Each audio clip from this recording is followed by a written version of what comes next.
Prepcast, sua dose semanal de motivação e conteúdo trabalhista.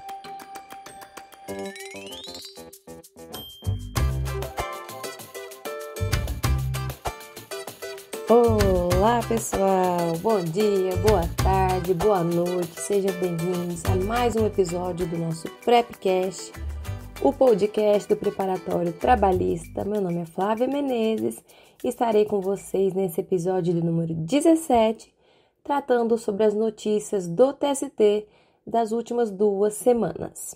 Vamos para o nosso cardápio de notícia. Hoje temos 5 notícias que foram bem interessantes nessas 2 últimas semanas. A primeira notícia: idoso sem acesso à internet não terá que pagar custas por faltar à audiência. Notícia 2: culpa exclusiva de motorista esmagado por caminhão afasta indenização. Empresa terá de pagar PLR proporcional a analista de TI que pediu demissão. Empresário tem passaporte retido por não pagar dívida com vigilante enquanto ostentava Ferraris. E a nossa última notícia: empresa de urbanização é condenada por não oferecer banheiro e refeitório a pedreiro. Então vamos aqui para a nossa primeira notícia. Idoso sem acesso à internet não terá que pagar custas por faltar à audiência. A notícia do dia 11/7. Esse idoso era um trabalhador portuário que ajuizou uma ação pedindo horas extras. A audiência estava marcada para o dia 24 de maio de 2023, às 15 horas, mas a advogada solicitou o adiamento, informando que o trabalhador estava no sítio da família, que não tinha acesso à internet, que não tinha acesso a meios digitais. O pedido foi indeferido por falta de comprovação e ela então solicitou que a audiência fosse realizada por videoconferência. Mas no dia da audiência o trabalhador não entrou na sala virtual. Seu advogado informou que o cliente era idoso e não sabia utilizar as plataformas virtuais e pediu que ele participasse por WhatsApp. O juiz rejeitou o pedido, argumentando que o trabalhador, mesmo idoso, utilizava o aplicativo para o engajamento em trabalhos avulsos e, portanto, teria condições, sim, de utilizar a plataforma oficial da Justiça do Trabalho. A 5ª Vara do Trabalho de Santos, então, arquivou o processo e condenou o trabalhador a pagar R$ 1.400 de custas processuais. A justiça gratuita foi negada sob o argumento de que a simples declaração de hipossuficiência seria insuficiente para comprovar a incapacidade de arcar com os custos. Entretanto, o TRT da 2ª Região reconheceu o direito à gratuidade da justiça com base na declaração de pobreza assinada pelo autor. Esse é o entendimento já consolidado na súmula 463 do TST.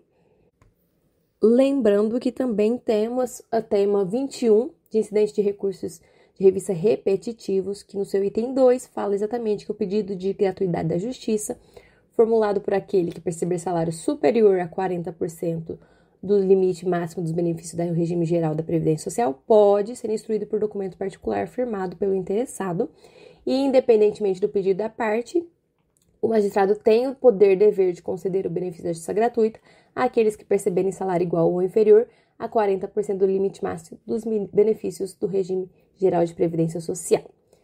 Esses 2 pontos, então, do tema 21 se enquadram aqui no nosso caso. Mas voltando para a nossa notícia, quanto ao arquivamento e às custas, o TRT entendeu inicialmente que o trabalhador não justificou adequadamente a sua ausência. Contudo, a maioria do colegiado considerou imprescindível verificar se ele havia sido informado da oportunidade de apresentar uma justificativa. Como não houve intimação pessoal, a conclusão foi de que houve violação do direito ao contraditório e à ampla defesa. O órgão tentou recorrer, ele opôs o recurso de revista, mas o relator, ministro Augusto César, ressaltou que a jurisprudência da Corte é pacífica quanto à necessidade de intimação pessoal do autor antes de impor penalidades previstas em caso de ausência à audiência, sob pena de cerceamento de defesa. E ainda citou o presidente da 7ª turma em que foi reconhecida a nulidade da penalidade por ausência de intimação pessoal do trabalhador, ainda que seu advogado tenha sido regularmente notificado pelo diário. Na avaliação, então, do relator, a exigência de notificação pessoal é especialmente relevante em casos envolvendo trabalhadores em situação de vulnerabilidade. No caso, o próprio trabalhador portuário havia, desde o início do processo, apontado a sua vulnerabilidade digital, ainda associada à sua idade avançada e à sua situação econômica. Então, a sanção processual de custas não pode ser aplicada sem se assegurar o exercício pleno do contraditório, sobretudo quando a ausência alegada decorre exatamente da condição que impede o trabalhador de justificar-se espontaneamente. Então, vamos para a nossa segunda notícia. Culpa exclusiva de motorista esmagado por caminhão afasta a indenização. Notícia do dia 16/7. Eu trouxe essa notícia, que é uma notícia interessante, porque são poucos os casos em que a gente configura a culpa exclusiva do empregado. No caso, então, em um dia chuvoso, um motorista foi fazer uma entrega em Bela Vista, no Paraná. Ele saiu do caminhão, retirou as mercadorias e entregou ao cliente, mas deixou o veículo ligado em uma rua de descida sem acionar o sistema de frenagem. O caminhão começou a se mover e o trabalhador tentou entrar na cabine para pará-lo, mas não conseguiu. Ele foi esmagado entre o caminhão e uma árvore e morreu no hospital em decorrência do acidente em 12/5/2020. A viúva e os filhos do motorista ajuizaram uma ação em 2022 com o objetivo de receber uma indenização por danos morais, como sabemos aqui, os danos morais em ricochete, que é o dano moral reflexo, o dano moral indireto, que atinge também terceiros, principalmente familiares, em decorrência do ato ilícito causado a uma vítima, a um trabalhador.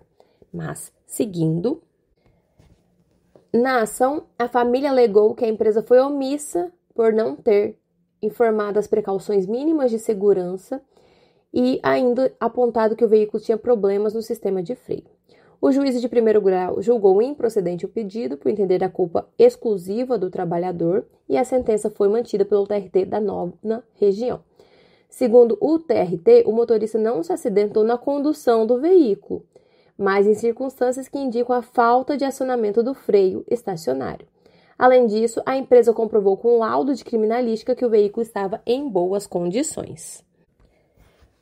A família até tentou rediscutir o caso no TST, mas o relator, que foi o ministro Sérgio Pinto Martins, apontou que tanto a jurisprudência do STF quanto a do TST consideram que o empregador deve ser responsabilizado quando desenvolver uma atividade que exponha o trabalhador a um risco especial. Mas essa responsabilidade é retirada se for comprovada a culpa exclusiva da vítima, como no caso. E a prova documental produzida pela empresa atestou que o veículo não tinha problemas mecânicos e a testemunha afirmou que o sistema basculante foi utilizado para a retirada da mercadoria. Ou seja, o veículo não precisava estar ligado. E ainda, segundo o relator, o acidente que levou o trabalhador à morte não decorreu especificamente do desempenho das suas atribuições como motorista, mas em razão da sua própria conduta. Terceira notícia: empresa terá que pagar PLR proporcional ao analista de TI que pediu demissão. Então, o analista de TI foi contratado em 2020 e pediu demissão em 2022. Ao quitar as verbas rescisórias, a empresa não pagou o PLR, com base numa cláusula coletiva que exigia um vínculo ativo na data de distribuição dos lucros. Na reclamação trabalhista, o analista argumentou que o valor da parcela era calculado com base no atingimento de metas estabelecidas e anexou documentos para demonstrar que havia atingido todas elas no ano de desligamento, e por isso requereu o pagamento da PLR proporcional de 11/12, porque ele foi dispensado em novembro, então por isso 11/12. Mas o pedido foi negado pelo juiz de primeiro grau e também foi mantido pelo TRT da 2ª Região, que validaram a negociação coletiva. Mas no TST, houve a reversão da decisão. O ministro relator, que foi o ministro Alberto Balazeiro, afirmou que a Constituição Federal, no seu artigo 7º, inciso 11, garante a participação nos lucros ou resultados, independentemente do tipo de desligamento. E, segundo ele, a norma coletiva violou esse direito constitucional e também o princípio da isonomia, ao tratar de forma desigual quem contribuiu com os resultados da empresa.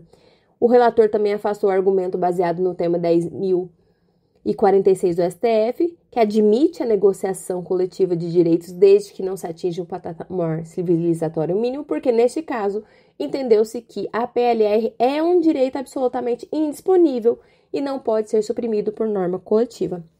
Então, uma decisão aqui na contramão do que a gente costuma ver, que mantém a negociação coletiva. Nesse caso, entendeu-se que a PLR é um direito absolutamente indisponível. Próxima notícia.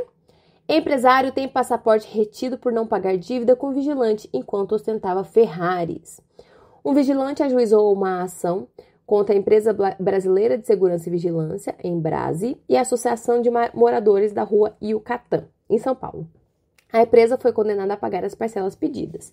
Desde 2018, contudo, não se conseguia encontrar bens da empresa e também não se encontrava nada em nome dos sócios. O vigilante, então, requereu uma medida executiva atípica, que era a apreensão do passaporte e também a carteira de habilitação. No pedido foram anexadas imagens em consultas ao Google em que constatava-se que o empresário realizava torneios de golfe no Golf Clube de São Paulo, com participação de locutores conhecidos, bebendo champanhe, ostentando Ferraris, mas não possuía nenhum real na sua conta bancária passível de bloqueio. E a medida foi deferida pelo TRT da 2ª Região. A subseção 2, especializada em dissídios individuais, a SBDI 2 do TST, negou a liberação do passaporte do empresário que já estava com uma dívida de R$41 mil. E o ministro relator, que foi o ministro Filipe Vieira de Mello, reconheceu o cabimento do habeas corpus para discutir a medida, porque ela envolve uma restrição à locomoção, mas manteve a apreensão do passaporte. Para o relator, a execução deve atender ao interesse do credor, inclusive por meio de medidas não previstas expressamente na lei. Essas medidas, no entanto, exigem esgotamento dos meios ordinários de cobrança, o que foi confirmado no processo. Na avaliação do relator, há elementos suficientes que indicam blindagem e ocultação patrimonial, considerando o estilo de vida luxuoso do devedor. E a alegação de que mantém uma filha estudando no exterior apenas reforçou a suspeita de que ele dispunha de recursos. A medida de reter o passaporte foi considerada proporcional e adequada à finalidade para compelir ao pagamento da dívida trabalhista.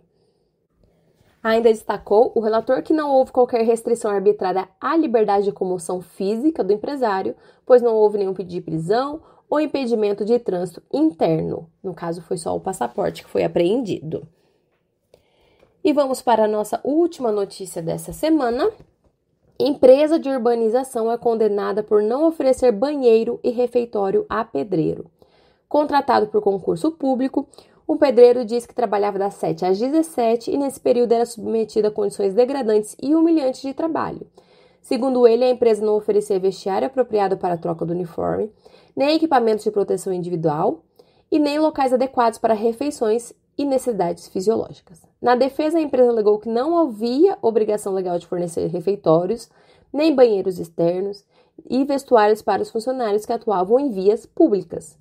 O primeiro grau e o TRT da 18ª Região concluíram que a falta de sanitários e de refeitório para quem tem jornada externa e itinerante em espaço público seria inerente à própria função exercida. Não há ato ilícito, independentemente de comprovação ou não dos fatos narrados. Contudo, o ministro relator, que foi o ministro Breno Medeiros, ressaltou que a norma regulamentadora número 24, que é a NR 24, obriga as empresas a fornecer locais apropriados para alimentação e também instalações sanitárias, e sua falta desrespeita padrões mínimos de higiene e segurança no trabalho e autoriza a condenação do empregador ao pagamento de indenização por danos morais. E essa notícia é muito interessante, não só por envolver norma regulamentadora, a NR 24, mas porque é uma notícia que aparece diariamente no judiciário, havendo sim, então, nesse caso, a possibilidade de condenação ao pagamento de indenização por danos morais. Espero que tenham gostado do nosso episódio e até a próxima! Prepcast, sua dose semanal de motivação e conteúdo trabalhista.